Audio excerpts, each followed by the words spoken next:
Hi everyone, कैसे हो आप सब। आई होप कि आप सब बहुत अच्छे होंगे एंड अपना भी ध्यान रख रहे होंगे एंड स्टडी बहुत ही अच्छे से कर रहे होंगे।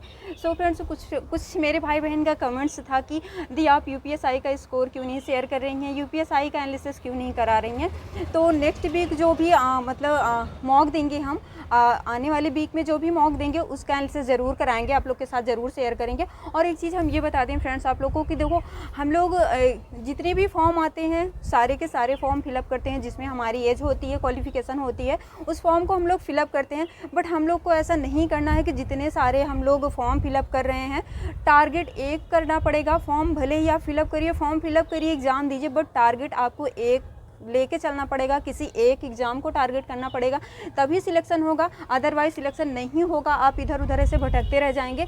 जैसे कि अभी देखो, एनटीपीसी की वैकेंसी आई हुई थी, ग्रुप डी की वैकेंसी आई हुई थी, तो उसमें आप फॉर्म फिलअप किए होंगे। और अभी रिसेंट में यूपीएसआई की वैकेंसी आई थी, तो इसमें भी फॉर्म फिलअप किए होंगे। और कुछ लोग जैसे ये दिल्ली कांस्टेबल की आई हुई है और बिहार एसआई की आई हुई है, तो फॉर्म तो फिलअप करे ही होंगे। आप लोगों में से बहुत सारे लोग होंगे जो जितने भी फॉर्म आते हैं उनकी अगर एज होगी, क्वालिफिकेशन होगी, तो वो ज़रूर फिलअप करते होंगे फॉर्म। तो एक चीज़ हम उन लोग से ये कहना चाहेंगे कि आप लोग एक एग्ज़ाम को टारगेट करिएगा। ऐसा नहीं कि आप जितने भी फॉर्म फिलअप कर रहे हो, अगर जैसे अभी ग्रुप डी का एग्ज़ाम होने वाला है, यूपीएसआई का एग्ज़ाम होने वाला है, जैसे ग्रुप डी का एग्ज़ाम आ गया तो उसकी आप प्रिपरेशन करने लग गए, उस पर जी जान से लग गए। फिर उसके बाद यूपीएसआई का एग्ज़ाम आ गया, आप इस पर लग गए। फिर दिल्ली कांस्टेबल का आ गया, आप उस पर लग गए। ऐसा बिल्कुल भी नहीं करना। हाँ, ये है कि जैसे रिसेंट में आपका कोई एग्ज़ाम नहीं है जैसे, तो आप उस पर लग जाइए, बट आपको एक एग्ज़ाम टारगेट करना पड़ेगा। आप अगर चाहते हो कि हमारा बहुत जल्दी सिलेक्शन हो जाए, बहुत जल्द सिलेक्शन हो जाए, तो आपको एक एग्ज़ाम टारगेट करना पड़ेगा। जैसे हम एक एग्जांपल देते हैं आप लोग को कि जैसे आप मान लीजिए कि आप किसी तालाब या समुद्र या नदी में कहीं आप मछली पकड़ने जाते हो, तो वहाँ तो देखो बहुत सारी मछलियाँ होती हैं ना। तो क्या करोगे आप एक को टारगेट करोगे, एक के ऊपर निशाना लगाओगे कि सारी जितनी मछलियाँ होती हैं सारी मछलियों के ऊपर टारगेट करोगे। देखो, सारी मछलियों के ऊपर टारगेट करने का मतलब है कि आप एक भी मछली नहीं पकड़ पाओगे। तो उसी तरीके से है कि आप सारे एग्ज़ाम को टारगेट में मत लेके चलिएगा। एक एग्ज़ाम को ज़रूर से ज़रूर आप सोच लीजिए कि मुझे किस में सिलेक्शन लेना है, उसको टारगेट कर लीजिए। उसी तरीके से हम भी करते हैं। देखो, हम यूपी कांस्टेबल को टारगेट किए हैं तो ज़्यादातर हम उसी पे फोकस करते हैं। यूपीएसआई का फॉर्म फिलअप किए हैं, एग्ज़ाम देंगे, बट उसको टारगेट नहीं किए हैं तो उस पर बहुत ज़्यादा फोकस नहीं करते हैं हम, इसलिए एनालिसिस नहीं कराते हैं। और देखो, आज की वीडियो मोस्ट इंपॉर्टेंट होने वाली है उन लोग के लिए है। ये वीडियो है जिनकी प्रिपरेशन थोड़ा अच्छी है, मतलब ये कहें हम कि जैसे अगर आप मॉक देते हो, कोई भी जैसे आप कांस्टेबल का मॉक देते हो तो उसमें 150 क्वेश्चन होते हैं, तो यूपीएसआई का मॉक देते हो तो 160 क्वेश्चन उसमें होते हैं। तो अगर आप 100 प्लस क्वेश्चन कर ले जा रहे हो, मीन्स मतलब 115 या 120 क्वेश्चन आप कर ले जा रहे हो, क्लियर कर ले रहे हो अच्छे से, आपका सिलेबस कंप्लीट है, आपकी स्टडी भी अच्छे से, तो आपको मॉक देखो, जैसे कि कांस्टेबल का एग्ज़ाम होना है तो ऑफलाइन होना है, ऑनलाइन नहीं होगा। बट हम लोग की क्या गलती होती है कि हम लोग ये करते हैं कि ऑफलाइन मॉक ना दे के ऑनलाइन पे रहते हैं। जैसे देखो, अभी RWA TWA एग्ज़ाम मतलब इन्हीं सब प्लेटफॉर्म से हम लोग मॉक देते हैं, एनालिसिस करते हैं। अदरवाइज ऑफलाइन के पीछे तो हम लोग जाते नहीं, बिल्कुल ज़रा से भी नहीं देखते। और यही प्रॉब्लम आती है कि जब हम लोग एग्ज़ाम हॉल में बैठते हैं, जब हम लोग को ऑफलाइन पेपर देना पड़ता है और ओमार सीट फिलअप करनी पड़ती है, तो बहुत ज़्यादा प्रॉब्लम आती है, उसमें टाइम मैनेज नहीं हो पाता है हम लोग को। तो देखो, अगर जिनकी प्रिपरेशन थोड़ा बहुत अच्छी है उनको क्या करना है कि वीक में 2 मॉक देना है, क्योंकि आपका सिलेबस कंप्लीट है, आपकी प्रिपरेशन अच्छी है, क्योंकि 100 प्लस क्वेश्चन कर ले जा रहा हो। अगर 100 प्लस, जैसे मान लीजिए अगर 110 या 115 120 क्वेश्चन कर ले रहे हो तो अच्छा स्कोर है आपका। गर्ल्स का तो अच्छा ही स्कोर है, बॉयज़ का तो थोड़ा बढ़ाना ही पड़ेगा। तो देखो, इतना कर ले रहे हो तब भी अगर आपका सिलेबस कंप्लीट है, सिलेबस में बिल्कुल मतलब ये नहीं है कि हमें सिलेबस अभी कंप्लीट करना है। हाँ, कुछ चैप्टर होंगे जो डाउट में होंगे तो उसको आप क्लियर कर सकते हो, बट आपको वीक में 2 मॉक देना है। एक आप ऑनलाइन मॉक दीजिए, एक ऑफलाइन मॉक दीजिए। अगर आप एनटीपीसी और ग्रुप डी को छोड़कर यूपीएसआई और कांस्टेबल की प्रिपरेशन कर रहे हैं, उसमें सिलेक्शन चाहते हैं, तो आपको मॉक देना ही पड़ेगा। जैसा कि फ्रेंड्स, आज हम एक ऑफलाइन मॉक दिए हैं तो उसी का एनालिसिस करने वाले हैं इस वीडियो में, उसी से रिलेटेड आज की वीडियो है।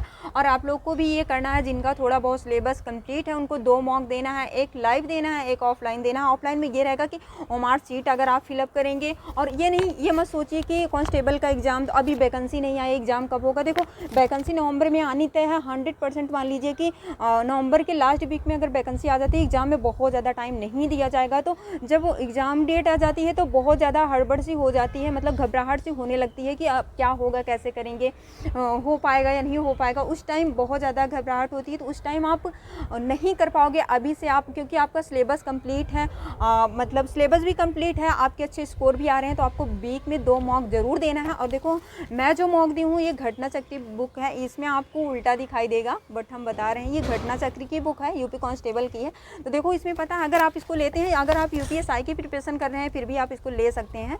कांस्टेबल के लिए हम इसको लिए थे जब अगस्त में एग्ज़ाम था, तो उसके पहले हम लिए थे इसको प्रैक्टिस के लिए। तो इसमें से बहुत ज़्यादा 10 प्रैक्टिस सेट इसमें दिया गया है, तो हमने 1-2 प्रैक्टिस सेट सॉल्व भी किया था, उसके बाद सॉल्व नहीं किए थे, क्योंकि एग्जाम से 1 वीक पहले लिए थे, तो बहुत ज़्यादा प्रैक्टिस सेट नहीं सॉल्व कर पाए थे। उस टाइम मुझे बहुत ज़्यादा जीके और इन सब चीज़ों पे फोकस करना था, तो प्रैक्टिस सेट एक ही, क्योंकि वीक में एक ही प्रैक्टिस सेट इसलिए लगाते थे कि अगर ना स्कोर कम आएगा तो बहुत ज़्यादा मतलब डिमोटिवेशन मिल जाएगा, जो चीज़ हमारी क्लियर है वो भी मतलब हमारे माइंड से स्किप होगी, तो इसलिए हम बहुत ज़्यादा मॉक नहीं लगाए थे। देखो इसमें एक चीज़ ये है, मतलब ये हम लोग को बेनिफिट है इसमें कि इसमें ओमार सीट दी गई है। आप देखो ऑफलाइन जो भी जैसे कांस्टेबल और यूपीएसआई, बिहार एसआई जो भी एग्ज़ाम देना है, अगर जो ऑफलाइन एग्ज़ाम है उसमें तो हम लोग को ओमार फिलअप करना पड़ेगा ना। तो आप ऐसा क्यों कर रहे हैं कि जैसे हम लोग हैं कि मतलब ऑनलाइन मॉक दे लेते हैं, एनालिसिस कर लेते हैं, वो हम लोग के लिए ईजी हो जाता है। बट मैं अपना बताऊँ तो मुझे ना, और जब भी मैं ऑफलाइन मॉक देती हूँ ना, तो मेरे मतलब जो स्कोर है ना वो मतलब इंक्रीज होते हैं, और जब भी मैं ऑनलाइन मॉक देती हूँ ना उसमें डिक्रीज हो जाते हैं। मतलब ये होता है कि जैसे देखो जब भी हम ऑफलाइन देते हैं तो मुझे ये लगता है कि अच्छा ये क्वेश्चन डाउट में है, उसको तुरंत सर्कल करके आगे बढ़ जाते हैं। जब भी हम लोग ऑनलाइन मॉक देते हैं तो ये होता है कि इसको स्किप कर देंगे, बाद में याद रहेगा कि नहीं, क्योंकि 150 क्वेश्चन आने हैं कांस्टेबल में, तो 150 क्वेश्चन को देखना है। मतलब ये है कि हम लोग जब रीजनिंग सॉल्व कर रहे हैं, तो रीजनिंग सॉल्व करने के बाद जब मैथ पे जा रहे हैं, जीके पे जा रहे हैं, तो कभी नहीं याद होता है कि हमने कोई क्वेश्चन मतलब स्किप किया हुआ है कि बाद में हम देख लेंगे, तो ये चीज़ होती है। और देखो ऑफलाइन है तो उसको हम लोग पलट के बार बार देख सकते हैं। और देखो जब भी आप अगर ऑफलाइन मॉक दे रहे हो तो टाइमर लगा के ही मॉक दीजिएगा, नहीं मॉक देने का कोई मतलब नहीं है, आप मॉक दे रहे हो कोई मतलब नहीं बनेगा, आप टाइमर लगा के ही मॉक दीजिएगा। तो देखो फटाफट से पहले देख लेते हैं। देखो ये ओमार है, हमने सारा कुछ जैसे हम लोग एग्ज़ाम देते हैं उस तरीके से हमने किया हुआ है। तो ये देखो ये सारा कुछ उल्टा दिखाई देगा, बट कोई नहीं। देखो ये ओमार है, हमारा ओमार हमने फिलअप किया हुआ है सारा कुछ। तो देखो इसी का एनालिसिस करने वाले हैं। और देखो ओमार इसमें देखो मतलब ये इसमें 10 प्रैक्टिस सेट है ना, तो 10 ओमार भी दिया गया है। आप आराम से इजली तरीके से जब भी ऑफलाइन मॉक दे रहे हो तो टाइमर लगा के और मतलब ओमार सीट भी मतलब उस टाइम फिलअप कर सकते हो। ये चीज़ दिया हुआ है, तो ये चीज़ आप परचेज़ कर सकते हो। बहुत ही अच्छी मतलब बहुत ही अच्छा प्रैक्टिस सेट है। और घटना चक्र में ऐसा है कि जैसे मतलब कांस्टेबल का एग्ज़ाम के देखते हुए मतलब उसके अकॉर्डिंग ये प्रैक्टिस सेट बनाया गया। ऐसा नहीं कि बहुत ज़्यादा मतलब हाई लेवल का मतलब बना दिया गया हो प्रैक्टिस सेट। जैसे कभी कभी ये होता है RWA पे मतलब इतना ज़्यादा हाई बना देते हैं कि ऐसा लगता ही नहीं कि ये कांस्टेबल का मॉक है। मतलब उसमें जीके ऐसे कहाँ से पूछ लेते हैं, कुछ समझ में नहीं आता। तो उस टाइप का इसमें नहीं है। अगर आप इसको प्रैक्टिस करते हो तो एग्ज़ाम में बहुत ज़्यादा इससे आपको बेनिफिट मिलने वाला है। तो इसको आप अगर परचेज़ करना चाहते हो तो इसको परचेज़ कर लीजिएगा, बहुत अच्छी बुक है। देखो इसका फटाफट से एनालिसिस कर लेते हैं। देखो फर्स्ट क्वेश्चन था मतलब जीके का क्वेश्चन है, जीके से ही स्टार्ट कर लेते हैं। इसमें जीके से ही दिया गया था, तो जीके से पहले स्टार्ट कर लेते हैं। देखो सेकंड नंबर का क्वेश्चन है। सेकंड नंबर का क्वेश्चन हमसे बाय मिस्टेक ये रॉन्ग हुआ है। देखो अगर हम लोग का सिलेबस कंप्लीट हो गया, जिन लोग का सिलेबस कंप्लीट हो गया है, बाय मिस्टेक क्वेश्चन गलत होता है, आता हुआ क्वेश्चन जो गलत होता है, तो एक ही रीज़न है कि आप बार बार प्रैक्टिस करिए, मॉक लगाइए, क्वेश्चन सॉल्व करिए, उसके बाद ही ये चीज़ डाउट क्लियर हो पाएगी। एग्जाम में भी टाइम है तो अभी ये क्लियर कर लीजिए, क्योंकि जो अगर हम लोग को क्वेश्चन जो बहुत ईजी क्वेश्चन होता है वही रॉन्ग होता है। ऐसा क्यों? तो यही एक रीज़न है कि हम लोग प्रैक्टिस नहीं करते। बार बार अगर आप प्रैक्टिस सेट लगाएंगे, वो क्वेश्चन आपकी नज़रों से बार बार गुजरेगा, तो वो चीज़ आपके माइंड में सेट हो जाएगा, वो क्वेश्चन क्लियर हो जाएगा। आप कभी भी जब भी एग्जाम में आएगा, कैसे भी आएगा, तो आप क्लियर कर ले जाओगे। तो ये चीज़ करनी है कि जब बहुत ज़्यादा ईजी क्वेश्चन गलत होता है तो एक ही रीज़न है कि हम लोग जो बहुत ज़्यादा ईजी लगता है, बहुत ज़्यादा ऐसे लगता है कि ये नॉर्मल सा क्वेश्चन है, वही हम लोग को एग्जाम में फंसाता है। तो उसका बार बार रिविजन करना है हम लोग को और प्रैक्टिस सेट लगाना है, तभी ये चीज़ क्लियर हो पाएगी। तो देखो सेकंड नंबर का क्वेश्चन था, ये जीके का क्वेश्चन है। निम्नलिखित राज्यों में से किससे उत्तर प्रदेश की सीमा नहीं लगती है? देखो इसमें पूछा था नहीं लगती है, और मुझे क्या लग रहा था, मैं बहुत ज़्यादा कंफ्यूज हो गई थी इसमें। देखो फर्स्ट ऑप्शन था राजस्थान के साथ, और सेकंड ऑप्शन है पंजाब के साथ, थर्ड ऑप्शन था हरियाणा के साथ, और जो फोर्थ ऑप्शन था इसमें उपयुक्त में से कोई नहीं, ये था। तो देखो मैं इसमें ना बहुत ज़्यादा कन्फ्यूजन में आ गई थी कि मुझे लग रहा था मतलब कि पंजाब के साथ लगती है, मुझे ये याद आ रहा था कि पंजाब के साथ इसकी सीमा लगती है, बट पंजाब के साथ इसकी सीमा नहीं लगती है। तो देखो ये रॉन्ग हो चुका था मेरा क्वेश्चन, क्योंकि मुझे बार बार ऐसा लग रहा था कि पंजाब के साथ इसकी सीमा लगती है, पंजाब के साथ सीमा लगती है, बट उत्तर प्रदेश की सीमा पंजाब के साथ नहीं लगती है। तो ये एक मेरा क्वेश्चन रॉन्ग हो चुका था।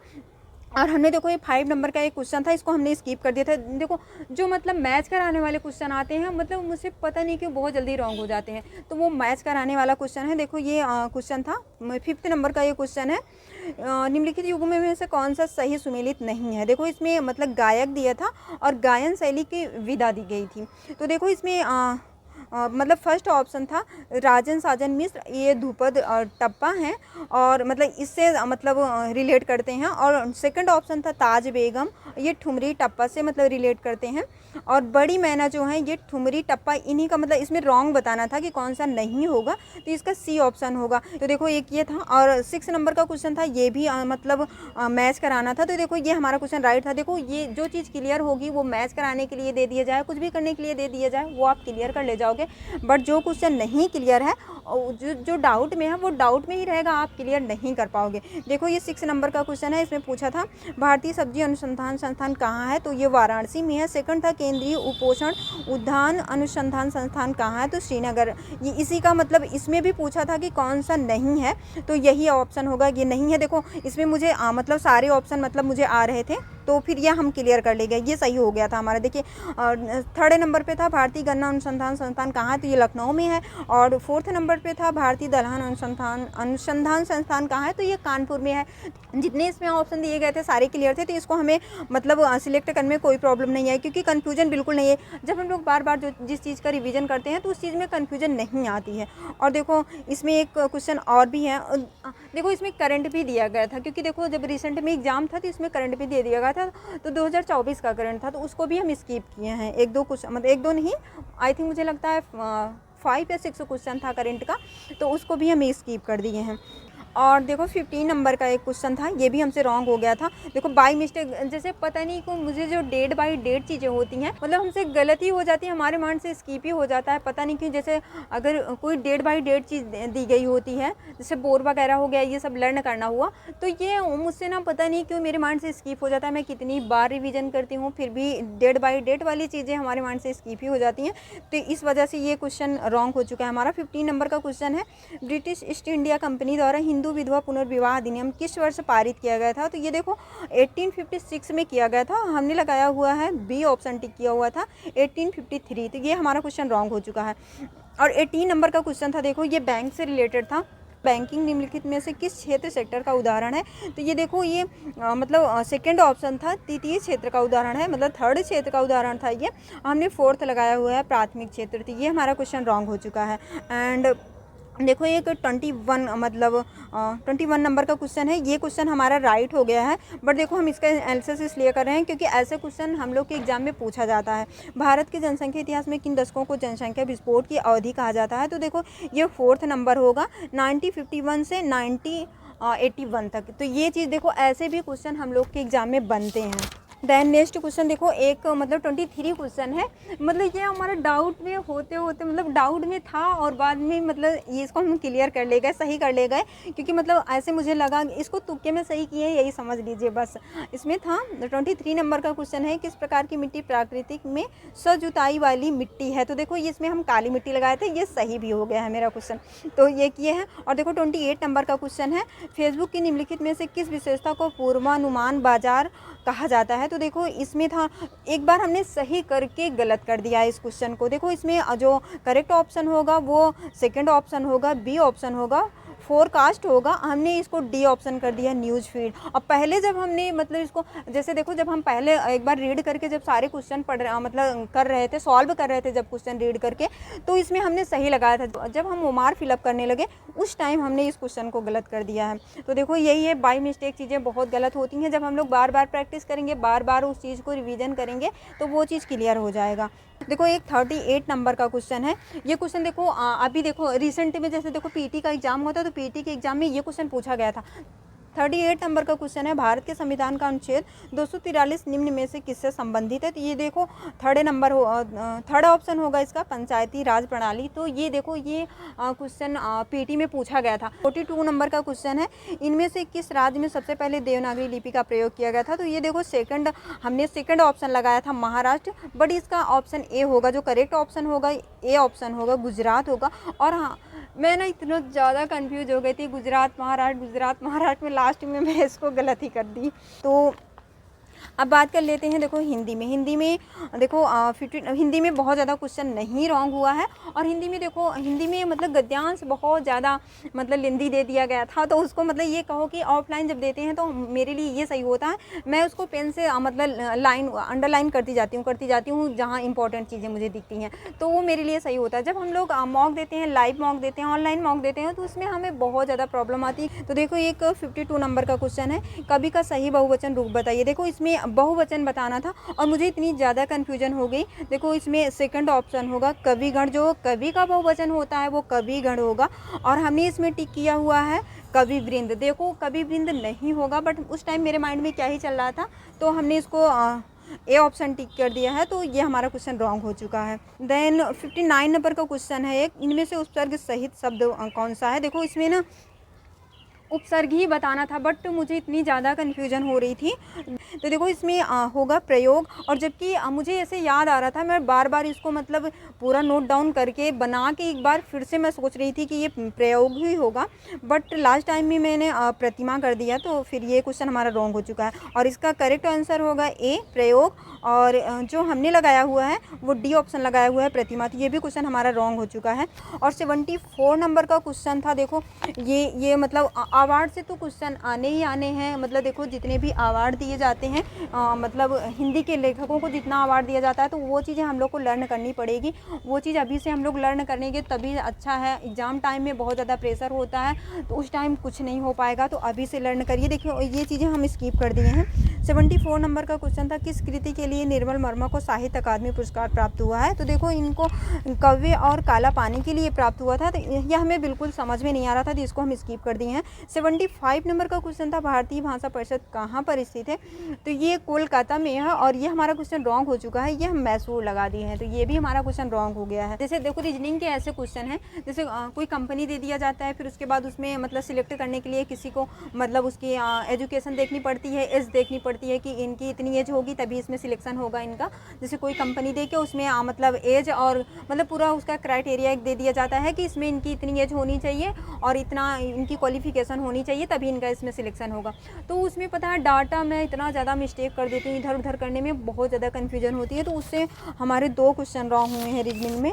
और बहुत ज़्यादा वैसे बहुत मतलब देखो कांस्टेबल लेवल का ही इसमें मतलब ये प्रैक्टिस सेट उसी के लेवल का बनाया गया है, ऐसा नहीं कि बहुत ज़्यादा हाई लेवल क्वेश्चन दे दिया गया हो, ऐसा बिल्कुल नहीं है। इजी टू मॉडरेट है। आप एक बार घटना चक्र की कोई भी प्रैक्टिस सेट लेके देखिए, अच्छा है, आप प्रैक्टिस करेंगे तो आपका जो भी मतलब अगर स्कोर कम आ रहे हैं मॉक में तो इम्प्रूव होगा, वो चीज़ आप 101% एक बार लेके देखिए। अगर आपके स्कोर बहुत कम आ रहे हैं तो आप घटना चक्र की बुक से या किरण पब्लिकेशन की बुक से प्रैक्टिस सेट लगाइए बार बार उसको। मतलब आप ये मत सोचिए कि मैं आज RW से नहीं लगाया और यहाँ से नहीं लगा, वहाँ से नहीं लगा। देखो किसी भी प्लेटफॉर्म से हम लोग जो टेस्ट लगाते हैं, जब मॉक देते हैं, वो सेम टू सेम क्वेश्चन नहीं आता। सिर्फ ये चीज़ हमको पता चलती है कि कौन से सब्जेक्ट में किस चैप्टर में हमको अभी मतलब स्ट्रगल करना पड़ेगा, किस चैप्टर को अभी बहुत ज़्यादा हमें थ्योरी करनी है, प्रैक्टिस करनी है, किस चैप्टर से हमारे क्वेश्चन बहुत ज़्यादा रॉन्ग हो रहे हैं, वो चीज़ हम लोग को पता चलती है। बाकी हम लोग को मॉक देने से ये नहीं पता चलता कि हाँ मतलब वही डिट्टू क्वेश्चन आ जाने मतलब आएंगे एग्जाम में, ऐसा नहीं होगा बिल्कुल भी। आप किसी भी प्लेटफॉर्म से मॉक दे रहे हो, चाहे RW हो गया, TW हो गया, कहीं से आप मॉक दे रहे हो, तो ये मत सोचिए कि डिट्टू क्वेश्चन हमारे एग्जाम में छपने वाला है, तो ये चीज़ आप भूल जाइए। बस हम लोग को ये पता चलता है कि टाइमिंग मैनेजमेंट हो जाती है, और ये चीज़ पता चलता है किस सब्जेक्ट में और किस चैप्टर में अभी हमें बहुत ज़्यादा मतलब स्ट्रगल करना है, और बहुत ज़्यादा वहाँ से क्वेश्चन रॉन्ग हो रहे हैं, तो किस वजह से रॉन्ग हो रहे हैं। थ्योरी हमें क्लियर नहीं है, थ्योरी करनी है, या तो थ्योरी क्लियर है तो क्वेश्चन प्रैक्टिस नहीं कर रहे हैं, इस वजह से मतलब कन्फ्यूजन की वजह से क्वेश्चन रॉन्ग हो रहे हैं। इन सब चीज़ों का हमें पता चलता है।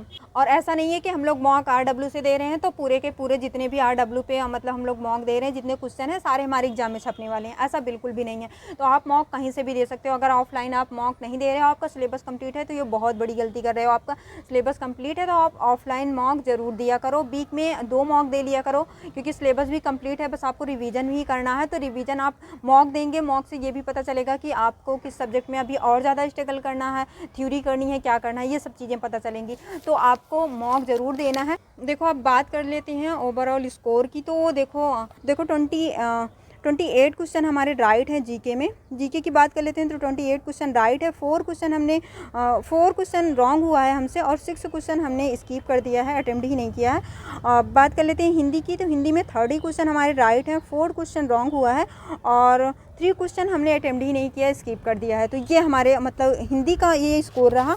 देखो ओवरऑल स्कोर की बात करते हैं हम, तो 150 में हमारे 120 क्वेश्चन राइट हुए हैं, और 15 क्वेश्चन हमारे रॉन्ग हुए हैं, और 15 क्वेश्चन हमने अटेम्प्ट ही नहीं किया है। तो ये भी है कि देखो अभी हमने जब RWA का मॉक एनालिसिस किया हुआ था, अभी जो संडे वाला मॉक था, तो उसमें हमारे 111 क्वेश्चन ही राइट हुए थे।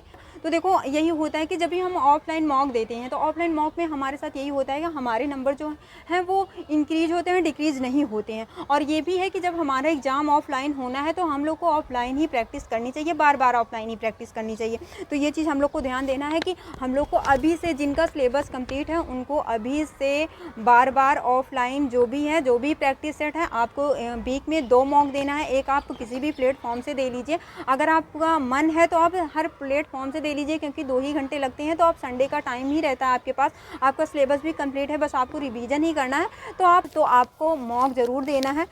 बस आज की वीडियो बस यहीं तक, और मिलते हैं नेक्स्ट वीडियो में। एंड अपना ध्यान रखिएगा, स्टडी बहुत ही अच्छे से करिएगा। एंड एक चीज़ का रिक्वेस्ट है कि अगर आप मेरे चैनल पे न्यू हैं, तो प्लीज़ आप लोग से रिक्वेस्ट है कि चैनल को ज़रूर सब्सक्राइब कर लीजिएगा। मिलते हैं नेक्स्ट वीडियो में, तब तक के लिए बाय बाय, टेक केयर।